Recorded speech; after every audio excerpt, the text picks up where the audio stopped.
Olá, queridos! A paz de Cristo a todos. Que bom que nós estamos aqui para mais uma pré-aula da nossa Escola Bíblica Dominical.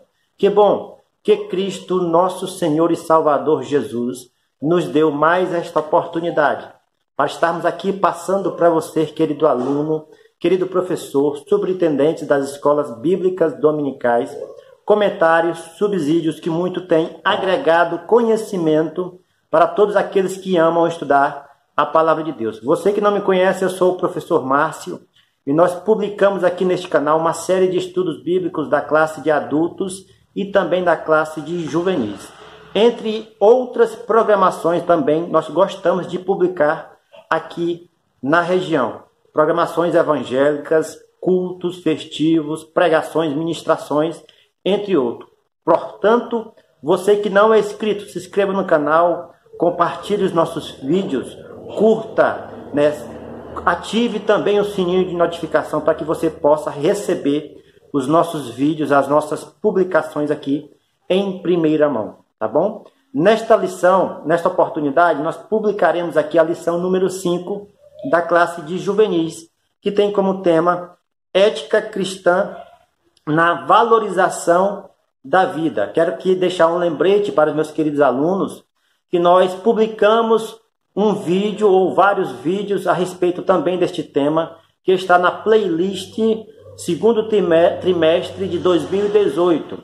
Né? Esta lição número 5 e a lição que vem, a lição número 6, vai tratar sobre bullying. Também temos vídeos que nós publicamos o ano passado, que vai tratar também sobre estes assuntos. Eu quero fazer esse lembrete porque eu tenho certeza que através deste vídeo e desse outro vídeo, você também poderá aí ajuntar as informações e passar mais informações aí para os seus alunos que estarão aí junto com você estudando a palavra do Senhor, tá bom? Nesta lição, o texto principal diz: Vede, agora que eu o sou, e mais nenhum Deus comigo. Eu mato, eu faço viver, eu firo e eu saro, e ninguém há que escape da minha mão. Deuteronômio, capítulo 32 e versículo 39. A leitura bíblica em classe está escrito em Salmos, capítulo 139, verso 1 e verso 16. É um texto, são 16 versículos, mas eu gostaria aqui de destacar para os irmãos o versículo número 14, 15 e 16, que diz: Eu te louvarei porque de um modo terrível e tão maravilhoso fui formado. Maravilhosas são as tuas obras, e a minha alma o sabe muito bem. Os meus ossos não te foram encobertos, quando no oculto fui formado e entretecido como nas profundezas da terra. Os teus olhos viram o meu corpo ainda informe, e no teu livro todas estas coisas foram escritas, as quais iam sendo dia a dia formadas, quando nem ainda uma delas havia. Nesta lição nós estudaremos aqui 4 pontos importantes, e dentro de cada ponto nós temos aí subtópicos também que nós iremos apresentar aqui. O primeiro ponto vai tratar sobre por que somos contra o aborto. O aborto pode ser definido como a privação do nascimento do embrião, ou seja, o ser humano.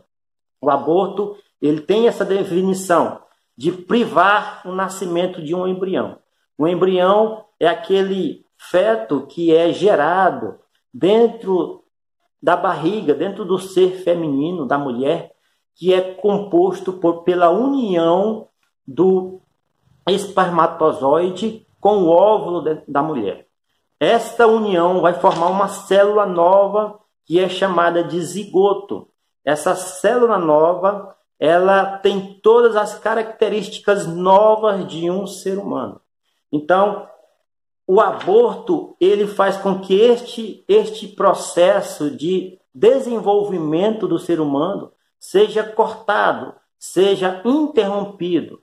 Ou seja, já existe vida, já está sendo gerada a vida através do zigoto, dessa célula nova, que futuramente se formará em uma pessoa né, nós vemos aí que a partir do segundo mês, após o nascimento, após a geração do zigoto, apenas após o segundo mês já é constatado as batidas cardíacas do coração. No terceiro e quarto mês são desenvolvidos aí o braço e a mão, os pés, todos os formatos de um ser humano. Então, o aborto ele faz com que este desenvolvimento seja interrompido. E isso é contra os princípios da palavra de Deus. Nós veremos aqui, nós temos aqui alguns subtópicos nesse primeiro ponto e nós desenvolveremos melhor esta questão. O primeiro subtópico vai tratar sobre o feto não é sub-humano. Aqui nós vemos aí que alguns doutores estudiosos dizem que o feto ele não é humano, ele é sub-humano. Alguns defensores do aborto aqui no Brasil, eles tratam este feto como se não fosse ainda um ser humano, se não fosse uma vida gerada, porque este feto ainda não tem consciência, não tem movimentos, mas nós vemos aí que esse feto pode e deve ser conservado, preservado, porque já iniciou-se a vida a partir do momento em que o zigoto é formado. Iniciou-se o desenvolvimento humano, o processo de desenvolvimento humano criado por Deus, a partir do momento em que há essa união dessas duas espécies, o espermatozoide e o óvulo da mulher. Então, é um processo natural do ser humano, ao qual Deus fez para que o milagre da vida, o milagre do nascimento, o milagre da geração de filhos, da procriação, fosse gerada e fosse colocada aqui neste mundo. Nós não podemos interromper isso. Defensores desta prática do aborto dizem que é apenas uma extensão do corpo da mulher, que não faz parte ainda de um ser individual. Por isso que eles defendem que a mulher tem direito a fazer o que quiser com seu corpo, mas cientificamente, nós vamos ver aqui na lição, que este feto já tem todas as características individuais do ser humano, então não faz parte, apenas a mulher está nutrindo este feto, está colocando aí substâncias para que esse feto pudesse então se desenvolver, mas não é uma parte do corpo da mulher. Não podemos definir isso como parte do corpo da mulher. Podemos ver isso através de pesquisas científicas que dizem que depois de alguns dias, esse feto já tem ondas cerebrais próprias, impressões digitais próprias, exclusivas e o tipo sanguíneo próprio. Portanto, nós devemos levar em consideração este entendimento. O segundo subtópico vai falar sobre o feto é um ser humano em potencial. Com plena possibilidade de se tornar um de nós, tal humanidade será desenvolvida ao longo da gestação até o nascimento. É onde eu li a nossa leitura bíblica em classe, principalmente no versículo 15 e 16, destacando aqui o versículo 16 que diz: os teus olhos viram o meu corpo ainda informe. O versículo 15 diz: os meus ossos não te foram encoberto quando no oculto fui formado. Então aqui deixa claro que Deus nos conhece ainda no ventre da nossa mãe. Ele sabe de todas as coisas ainda no ventre da nossa mãe. Antes mesmo de nós sermos gerados, Deus já nos conhece e já tem o nosso caminho traçado de vida aqui na terra. Então nós não podemos desconsiderar esta ideia, este princípio do nosso Criador. O terceiro subtópico vai dizer: o feto é plenamente humano. No livro de Êxodo, há duas sentenças para quem ferisse uma mulher grávida. No Antigo Testamento, tinha sentença para quem ferisse uma mulher que estava gestante, que estava grávida. Primeira era: se houvesse nascimento prematuro, o agressor deveria pagar uma multa. Êxodo 21, 22. O segundo era: se houvesse morte da mulher ou de feto, o agressor deveria ser morto. Êxodo 21, 23. Então nós vemos aí que Deus já condenava severamente aquelas pessoas que praticassem tais coisas no Antigo Testamento. A lei do Antigo Testamento era olho por olho e dente por dente. Se você matasse alguém com a morte, com seu próprio sangue, também você pagaria esta dívida. O quarto subtópico vai tratar sobre, no Brasil, porém, são admitidos 3 tipos de aborto. Primeiro, em caso de gravidez, fruto de estupro. Neste caso, a mulher não é obrigatório, mas a mulher pode optar pelo aborto. A lei brasileira, ela permite que a mulher possa executar este trabalho por causa que ela foi vítima, de estupro. Só que a palavra de Deus nos diz que nós não devemos ser a favor do aborto em hipótese alguma. Tem uma exceção que nós vamos ver aqui mais na frente, mas na questão do estupro, nós vemos aí que hoje nós temos meios de tomar outras ações, outras atitudes, como por exemplo, é possível a mulher que sofreu esta ação, este momento difícil, passar por ajuda psicóloga e também assistência pastoral. E em um último caso a criança venha a nascer, doar essa criança, né? Fazer a doação desta criança. Em último caso, mas nunca deve o inocente pagar pelo ato que ele não tem culpa. A criança não tem culpa da sua mãe ter sofrido um ato sexual, um estupro que ocasionou um problema psicológico com ela. Mas a criança ela não tem culpa, porque ela merece e ela tem o direito de nascer.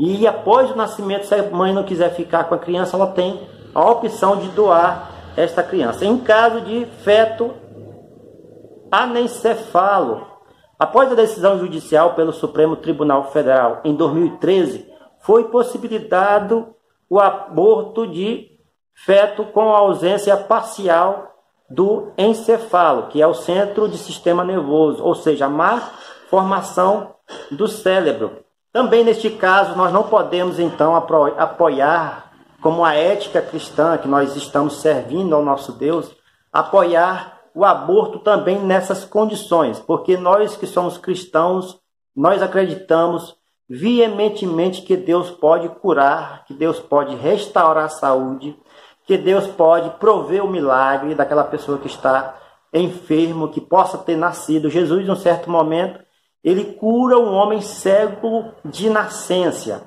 Ele faz lodo em suas mãos, passa no olho do cego de nascença e manda ele se lavar no tanque de Siloé.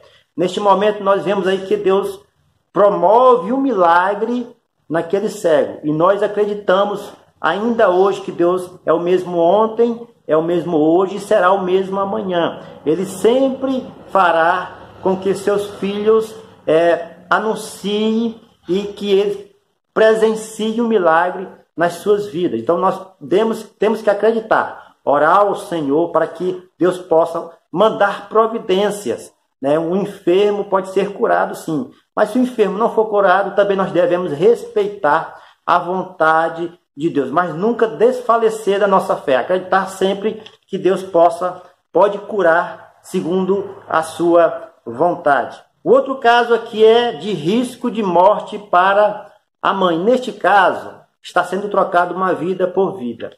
Se a mãe ela tem o risco de morrer por causa da sua gravidez ou por causa do nascimento da criança, nós entendemos pela ética cristã que se no último caso, se isso for o último caso, se a gente tiver já corrido outros meios, outras opções e não tiver tido êxodo em outros meios de fazer com que se conserve a vida da mãe e do filho, neste caso, para preservar a vida da mãe, é permitido pela ética cristã a morte da criança, né? Que o aborto seja feito na criança, permitido, porque a mãe ela passará pelo esse problema. E lembramos-nos que é em último caso, se for preciso, se for necessário, para que a mãe não venha a morrer. Nesse caso, além de legal, é também aceito pela ética cristã, mas em todos os casos deve ser comprovado que esse é o último recurso. O segundo tópico vai falar sobre por que somos contra a eutanásia. Primeiro subtópico vai dizer, a eutanásia ela também é apelidada como uma boa morte. A eutanásia é aquele estado em que a pessoa está em um estado de enfermidade muito séria, um estado terminal, e que essa pessoa está sofrendo já de uma doença gravíssima, está sofrendo já há vários anos, e por consentimento da pessoa e por consentimento da família, a família autoriza que seja aplicada, então, uma injeção ou que desligue o aparelho dessa pessoa para que essa pessoa venha a morrer naturalmente. Esta é a eutanásia. Então, por consentimento do paciente, por consentimento da família, a nossa lei ela autoriza em que essa pessoa possa tomar essa atitude por meio da mãe, dos familiares ou por meio dela mesma. Mas isso também é contra a ética cristã, contra os princípios bíblicos. Como eu falei no subtópico anterior, nós temos que acreditar e orar e buscar sempre a Deus para que Deus possa fazer um milagre, porque isso que nós vemos aí, né, a eutanásia, que é a permissão da pessoa e a permissão do familiar para que essa pessoa venha a morrer, a cessar o sofrimento, a palavra de Deus nos diz que isto é um homicídio. Quando a família autoriza a morte, é um homicídio. Quando a própria pessoa quer cessar esse sofrimento e deseja morrer, aí já é um suicídio, porque a palavra de Deus não apoia isso. Em Êxodo capítulo 20, verso 13, diz que nós não podemos matar de maneira nenhuma, sempre acreditar na vida, sempre lutar em favor da vida. Deus também pode curar o doente, ao qual diz em Deuteronômio 32, 39, Ezequias foi cometido por uma doença mortal, mas orou a Deus e foi curado. Isaías 38, verso 1 e 5. Também nós vemos aí casos de doentes na Bíblia, homens e mulheres que ficaram doentes, mas que foram curados pelo o poder de Deus. A ortotanásia consiste na suspensão dos meios artificiais de prolongação de vida, ou seja, a pessoa está acometida por uma enfermidade, está ligada a vários aparelhos que estão prolongando a vida dessa pessoa no leito do hospital ou então na sua residência. Esta função, esta opção, diz que a lei permite para nós cessarmos o sofrimento dessa pessoa, desligar todos os aparelhos para que essa pessoa venha a ter uma morte natural. Neste caso também, nós não podemos ser a favor, sempre acreditar no milagre e na cura divina, porque Deus ele pode todas as coisas. A família confia as possibilidades de cura nas mãos de Deus, pois o milagre sempre é possível. Por outro lado, se Deus não intervier e houver morte natural, será cumprida a palavra do Senhor em Eclesiastes capítulo 12, versículo 7, que diz que o corpo volta ao pó e o espírito volta a Deus que o deu. O terceiro tópico vai falar sobre Deus é o autor da vida. A vida e a morte estão nas mãos daquele que fez nascer e morrer. Deus é quem concede a vida, e o sangue do inocente morto clama ao Senhor. Então nós sabemos e vimos aí nesta lição que Deus, ele é o autor da vida. Ele é quem concede a vida. Ele é quem faz viver. Ele é quem faz as pessoas prosperar e com ser consciente do que a vida ela é necessária. Nós devemos, como cristãos, a ética cristã nos apoia e nos direciona nessa situação. Sempre acreditar que o dom da vida é entregue por Deus a nós. E nós não temos esse direito de decidir quem vai viver e quem vai morrer, porque isso compete unicamente ao nosso Deus, Criador dos céus e da terra. Portanto, meus queridos irmãos e alunos, quero dizer para você, vamos lutar pela vida. A vida sempre deve prevalecer mediante todas as circunstâncias, mediante todas as situações. Devemos sempre que lutar pela vida e acreditar no milagre de Deus em nossas vidas, tá bom? Se você gostou dessa videoaula, curta os nossos vídeos, compartilhe, né? Seja um abençoador deste projeto, né? Compartilhando, curtindo, porque eu tenho certeza que Deus nos abençoará cada vez mais. Fiquem todos na paz e até a próxima aula, se Cristo, o nosso Senhor, nos permitir.